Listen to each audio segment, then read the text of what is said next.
حدیث میں مرغے کی فضیلت آئی ہے، اور فضیلت دو طرح کی ہیں۔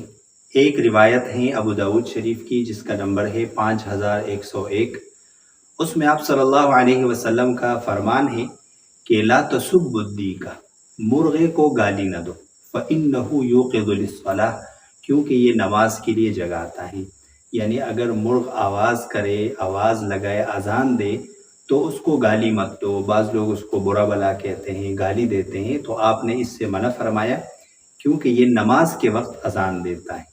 اور دوسری روایت ہے بخاری شریف کی جس کا نمبر ہے 3303، جس میں آپ صلی اللہ علیہ وسلم کا فرمان ہے کہ جب تم مرغے کی آواز سنو، مرغے کی اذان سنو، تو اللہ تعالیٰ کا فضل مانگو، اللہ تعالیٰ سے اس وقت دعا مانگو، کیونکہ مرغے نے فرشتے کو دیکھا ہوتا ہے، اس کی وجہ